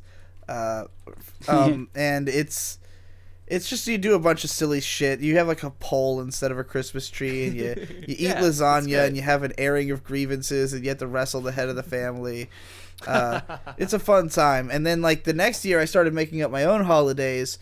So then we did one called Agarwood Day, where I themed it around the lyrics of Agaloch songs. That's pretty fucking nerdy. And then it was the Hearthswarming Eve, where I did the My Little Pony holiday with a bunch of just basically a bunch of events themed around the stuff that happens in the episode of the show. And there's a video about it. Events. We would do like different things throughout the day. Like there might be like a scavenger hunt or a fucking a big luncheon of some sort. You know. That's pretty cool. I mean, that's a lot more work and thought than most people put into it. Yeah, it's good. It's because, like, generally I've always been, like, unable to sleep before any kind of major holiday, so I would just stay up all night and set shit up until morning. Oh, that's all right. Hey, that's constructive. Yeah. You know, I've been dreaming about apple cider. The one time my cousin, I think cousin Maddie came over and was like, "Nate, let's make some apple cider," and so we did. And it's just apple cider with Fireball whiskey, and I think we made like cinnamon. Sugar like crust for, like, you know how you make that, like the top of your glass with like the sugar crystals or whatever, you dip it in and you, oh my god, it was like the most delicious drink I've ever had in my life. I've been dreaming about it for years and I never made it again. I highly recommend it to everybody out there to drink on Christmas Day. Make this drink. It is so good. I'm just gonna go over it again because you should do this because it's so good. Just get some apple cider, Fireball whiskey, and then look up a recipe for like cinnamon and like sugar topping on like the rim of your glass. You will love it. Oh, and you got to cook it in like a crock pot thing. You just warm up the drinks in a crock pot. The Fireball and the apple cider. It's so good. It's my favorite. Nothing's better. And it's so Christmas. Please play another fucking voicemail. Okay, Jesus Christ. I'm sorry. Anyway, let's move on. Next one's from Clusterpunk Kitchen. Hey. Go. English muffin in the toaster. Butter that shit up. Yeah. Arrange 6 cheesy Doritos in the center. Press it down. Hear the crunch. That's your lunch. Take a bite. Change your life. You just learned how to make an English Dorito sandwich on today's episode of Clusterpunk Kitchen. Hell yeah. Now you're cooking with cum.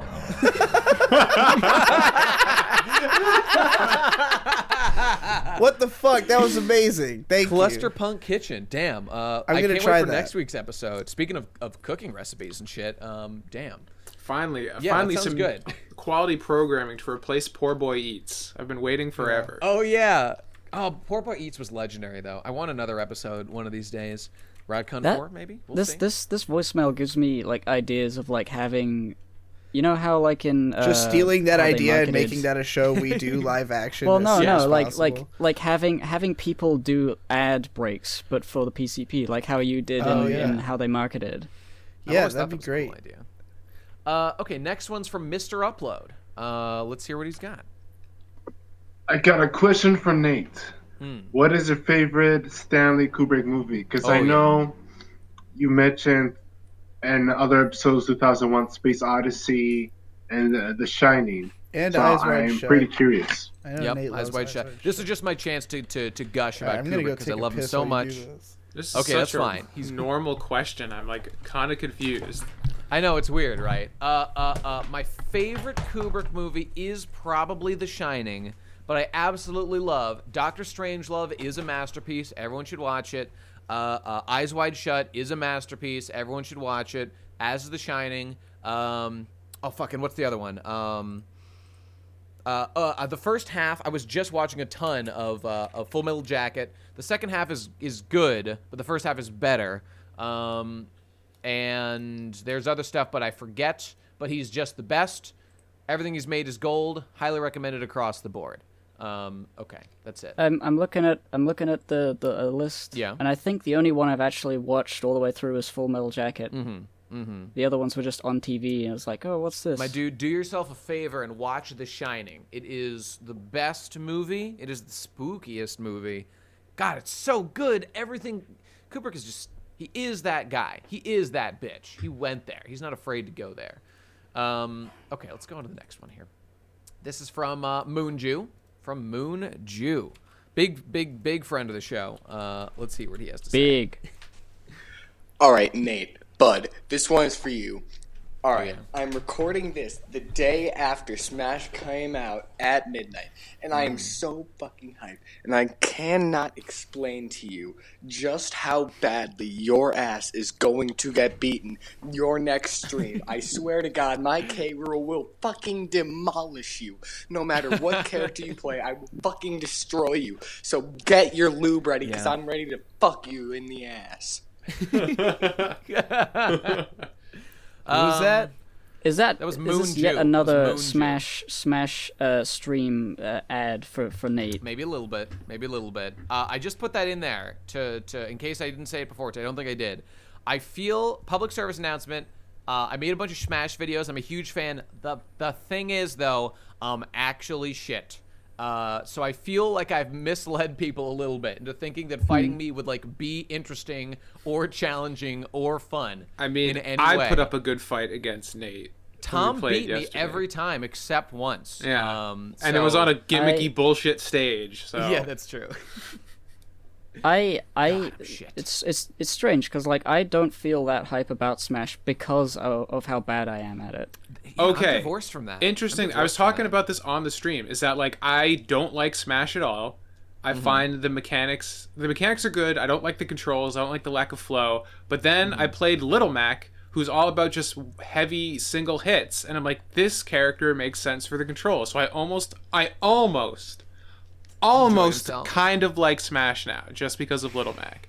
Well, all right. Almost. Yeah, I mean, we were talking about this on the stream, but that like with fighting games, it's really about like whether or not you like the game is going to depend on if you find a character that you can play.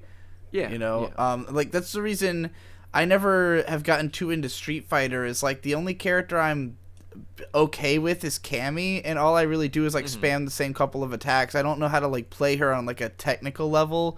So like in a fighting game like Smash, where you can use such a huge variety of different techniques in how you want to play the game depending on who you're using, like just because I found a way to play Samus that works for me, that's why I will go back to Smash. But like as soon as I have to venture outside of Samus, the game is significantly less interesting and less depending on the game. Like in Smash 4, I really liked playing as Ganondorf, so it made the game fun again. But like I wasn't good enough at it or playing him to like, you know, consistently beat my friends. So it's like ultimately if I'm having a good time, it's because I'm playing Samus and winning a lot, and then people get sick of losing to you, and then the game's not fun anymore, and that's a Smash session. Yeah, more or less. And luckily you've got a new Echo Fighter to mess around with, being Dark Samus, just like a variant of Samus. Maybe that'll be I gotta check better. that out. Incidentally, you said you played Cammy? Camille Toe? Okay, moving on to the next voicemail. Thank you. Here we go. You're welcome. Terrible. So hello there, procrastinators. I'm the guy this is from your like 2 old months ass ago boy. who said that you were my role models, that you all sucked, and I have no friends. Well, 2 things. You don't actually suck, and I got new friends. They were fun for like 2 weeks, because I told them that Pokemon Go was great, and it was fun. But then they got bored and said it was gay or some shit. After that, I realized just how unintellectual those people actually are. I was arguing with them all day, every day, just to understand where they're coming from. Still don't understand. They got mad at me for some reason. So I don't have any friends once again. But the point is, the best guy from the group messaged me after the incident and told me that he has completed Homestuck and that he's now gay. My question is, what the fuck? What? How did Homestuck turn him gay? Is this real? While, what the fuck? I mean, to be fair, you have to have a pretty high IQ to understand Pokemon Go. Yeah, that's true. This to is be the fair, guy you have to be a pretty high gay gene to be turned gay by Homestuck. I mean, this is the guy who the other day, if people remember, which is like, guys, I'm literally too intellectual to talk to these people and make quote unquote friends with them. So I like this guy. It sounds like he gave in, finally did make friends with them, and then fucked it up immediately somehow. That's what it sounds like. I mean, he said there was an incident, so yeah. What was the incident? Unless you beat the shit out of somebody, and even then, I don't think like it's it's like completely a lost cause. Did you ever have friends growing up who were like on paper you'd think you'd get along with them, right? Because they like the same shit as you, but they just were annoying and not fun to hang around for one of many reasons. Maybe they're just like they're really nitpicky. Maybe they they correct you a lot, and it just kind of wears on your patience. I knew a kid who was exactly like that in elementary school, and in high school he tried to shoot up the school. Right, and is now in prison. Maybe that's our voicemail caller here today. This is his future as well. I would say, dude, look a little more inward. I would guess the problem is you. I'm just saying, pragmatically, even if you're like the greatest person in the world, this is not an objective, like, good versus bad thing, right? If other people are forming friendships and they're getting along, but you're not able to, I would say that there's something you gotta change. I mean, that was the joke, though, of his call, right? Like, he was trying to imply that it was him, because he's being, like, a elitist. Was he? Like, I mean, I don't know, because he made a similar call before, and I just assume that he's relatively serious about this. The fact that he's shitting on them for being, like, so unintelligent comes off kind of cartoony. That's got to be that's a joke for sure. Yeah. I'm curious about the Homestuck thing. Does he, when he said his friend called him and said, "I finished Homestuck and now I'm gay." Now I'm gay. I think he's messing with us. Well, I obviously that's not like homosexuality. I'm just thinking, like, does he dislike Homestuck, or is this good for him? This is this one of the guys from I like took it at face value and assumed that his friend had been like gay and didn't recognize it in himself until he read Homestuck and like related to Dirk super hard and was like, "Oh my god, I'm fucking gay." Yeah, maybe that's what it is. That I could see that happening. Okay, honestly. Next call. This is from Steve Help Me Saint. Okay, go. Upon hearing Munchie's clarification last podcast that Ben Saint is in fact a real boy, I felt like I had to be pragmatic about this and test it. So I took Nate's advice. I stared into my bathroom mirror, my eyes milky and bloodshot as I chugged 3 pints of heavy cream, and went into a keto-induced coma and didn't wake up for 3 days. But when I did woke up, I was sprawled out on the ground like a sweaty beast. But you know who was there? Ben, haven't showered in 3 months, fucking Saint. He was staring at me, sipping my fucking heavy cream again that he stole from my fridge. A devilish grin etched into his sunken face. He stole my heavy cream just like he stole Nate's shoes. He's just a thief. Oh, there it is. He snapped the fingers on his right hand. Boom. All the food in my house that wasn't keto-friendly, gone. He snapped the fingers on his other hand. My bank account, gone. Wired to patreon.com/Ben Saint. That's patreon.com/Ben Saint. I can't live like this. He's haunting me when I try to fall asleep.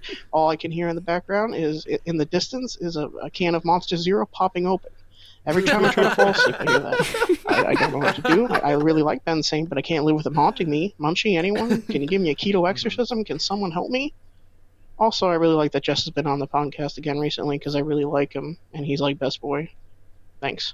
Yeah, that's great. That's great. I think look, I've been trying to rid myself of the Ben Saint demon for 28 years. All you have to do is bread all the meat in your house. Yeah, just bread that meat. He's only got so much ketoing power, so you just keep hitting him with the non-keto shit. He will overload. Here's my tried and true method. Schedule everything, and he will always be late. That's true. Schedule everything in your life and do it on time, because he won't be there on time. And then you're in the clear. He'll always be 20 I mean, if you think about it, he showed up late because you were in a coma for days and woke up, and that's when he was there. So that's true. I think we found his one weakness, the way to cut through. Okay, next one. Okay, this is an important call, everybody. This is called Clamato. Clamato. We talked about Clamato juice the other day, and here's disgusting. Let's hear what he's got. Okay, to the guy who was asking about Clamato juice, as in Clamato, not Clamato. it's tomato juice.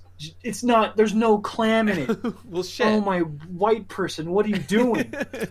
What it is like a margarita. You add fucking tomato and shitty beer. It's like you're drinking healthy shit, but you get to get drunk on shitty Mexican beer. But he's wrong. Clamato is clam and tomato. Don't ever say Clamato again. It makes me. It hurts my Mexican. Like, it's genetics. not just a beer. It's like a thing that's consumed as a regular drink.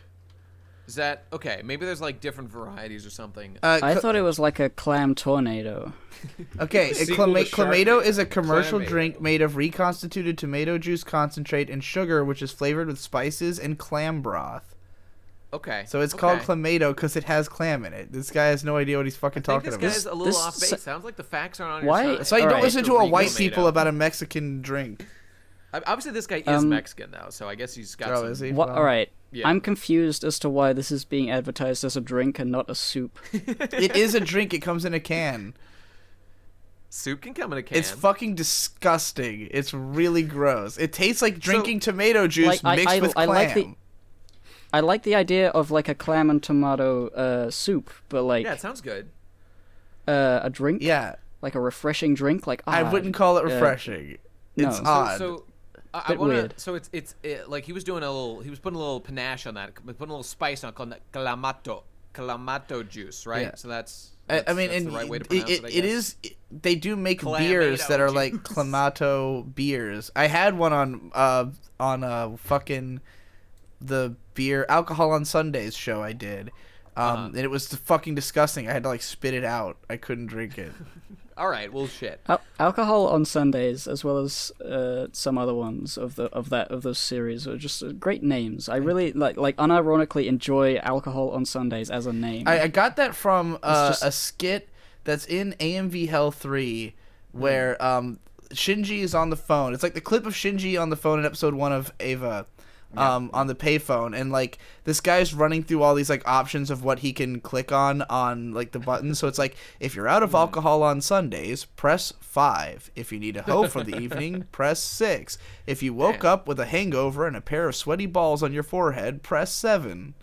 And it's deep lore for that show. So alcohol on Sundays comes from that, because in a lot of places you can't buy alcohol on Sundays, hence why. Why they're all right, well, let's go to our next call here from the worst guy ever, or possibly H4 Hot Boy. I guess that's also his name. Do it. Nate, it is me, from the deepest, darkest pits of the deepest, blackest hell. Your antithesis, the worst guy ever. It can't be. And I've come here to tell your general audience that success is bad. Don't pursue success ever. You'll be gay. And B, that your dreams are dumb, and that you shouldn't try to do any of them ever, because they're all going to fail. Now that I've blue-pilled your audience, there's nothing you can do to stop me.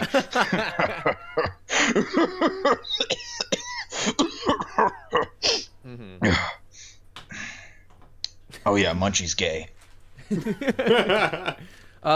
I assume is a resounding endorsement from the worst guy ever to say something's gay. Hey, Nate, have you listened to the latest Andrew WK album? No, I don't think so. You should check it out, because it's basically the most like life-affirming motivational music imaginable, and all of it is basically. I did want to watch it after hearing Fantano's review. I would describe it as music about finding inner greatness through sheer force of believing that you will find inner greatness.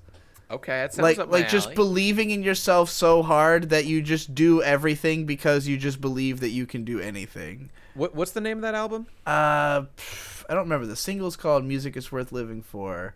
Okay, well, what fascinated me about that was I listened to Fantano's review of it, and I haven't listened to much of WK's music in the past. I know you and like Jesse are fans, but like the way he described it was that like there was an evolution of the concept. Like originally, Andrew WK was like the party guy, like the party never stops, party every day, etc. But like now he's like adapting this like party every day formula to like a lifestyle of like the party is life. Well, and that's you want what to, like have the best party. That's possible. what his thing is, because like and it was that from the beginning, really. That like like that was the idea of the party, was that like he approaches it as. Not literal, but like that at all times he's having a party. And like there's a lot of reference to the idea of partying primarily by yourself. Like most of what his parties are is him by himself finding the inner strength to have fun and consider all moments a party. And he used to tweet constantly like about what is a party. He would say things like, just pissed on my hand, life is beautiful, #party. Like, you know, just God damn. Yeah. That's dope. It's like, yeah, man, wake up, go to your 9 to 5. That's a fucking party. Come home, you know, change the baby's dirty diaper. Make it a fucking party, dude. Yeah. Life affirming. I confirm. I've concluded that it is the ultimate bloomer music.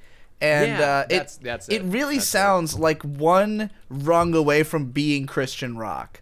Like that album in particular, like it's so like sappy and over the top and like cathartic and almost religious sounding that it's like if you just it's like it's Christian rock for people who are too edgy to be into Christian rock, basically. That sounds good. I'll have to check it out. Yeah. Okay, last call here this is called Racist Forrest Gump Finale. So this sounds like a big one. Let's brace ourselves. Janai, it's finally time to put an end to all of this. Now, Forrest, what are you gonna do? I'm gonna say the N-word. No, stop. There's still time. Neon Genesis Evangelion! Oh my God, he did it.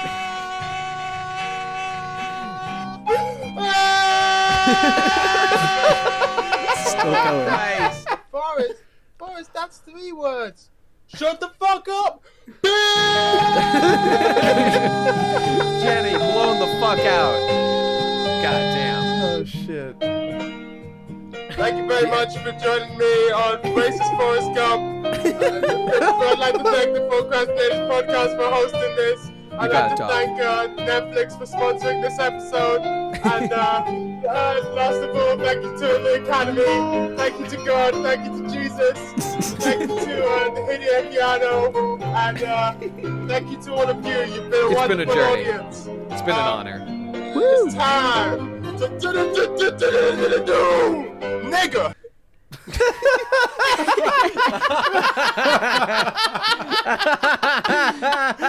Congratulations. Congratulations. You did boy. it, Gump. Wow. He really leveled up there. He did it. That was good. That was God, I like this. I like the voicemails of like there's like now a musical real you can follow along with. Yeah, there was effort put in there. There was a complete character arc of racist Forrest Gump evolving. You know, what a joy! What a joy it's been. I would like the audio for all the racist Forrest Gumps to be put into like animated as a thing. That would be incredible. It would be the coolest looking thing I'd ever seen. I'm sure they're all available on the SoundCloud. You know, under racist Forrest Gump because I put the names in all of them. So they're all there. There's probably like 4 or 5 or something. Including if you want to include the intro to last episode where someone did the voice of racist Forrest Gump. Anyway, that was dope. Thanks, Gump. Appreciate that. Love you. See you soon. And that dusty trail. But that's it for the episode, I guess. That's our last voicemail. That's our last problem. They're all resolved now. Do we still do questions? We don't. We stopped doing questions. Oh. We've evolved. Whoa. Yeah. When the fuck did this happen? Months ago. A month or 2 ago, I guess. That's impossible. I was on like 4 episodes ago, and we were still doing it. Yeah, pretty sure we stopped at that point. Oh. I think the last time was the podcast went on for a really long time, and then we did voicemails, and it felt like there couldn't possibly be anything else to do anyway. Yeah. Yeah. But we already had stopped doing questions by that point, voicemails and are just that's the end of the anyway. show. I just didn't even fucking notice, I guess. Well, the voicemails are fucking way better than the questions, so I'm happy. Agreed. We all agree, I think. I don't think anybody misses them too much. Anyway, patreon.com/theprocrastinators, people. $1 and you're in the Cool Kids Club. $5 and you get the bonus episodes. There's 20 of them now. Last one was incredible, probably the best one ever. Baron Munchausen bullshit. Ben put some crazy editing in there. Go check it out. It's literally Kino. Go get involved. It's good. It's good. And we retweeted on @TPCrastinators, where you should follow us on Twitter, Ben's little like demo preview reel. Oh no, I think it was actually posted on the Procrastinators fucking Twitter. Okay, there you go. It's good. Check it out. It's all great. 20 episodes, people. It's worth $5. Give us more. That's it. Thanks for joining us. We'll see you again next week. Have a beautiful week and have a wonderful life. Bye. Yeah. Bye. Yeah. I'm supposed to be working right now. I'm supposed to be working right now, but I'm not working. I'm doing nothing. My dick I'm jerking. Myself I'm sucking.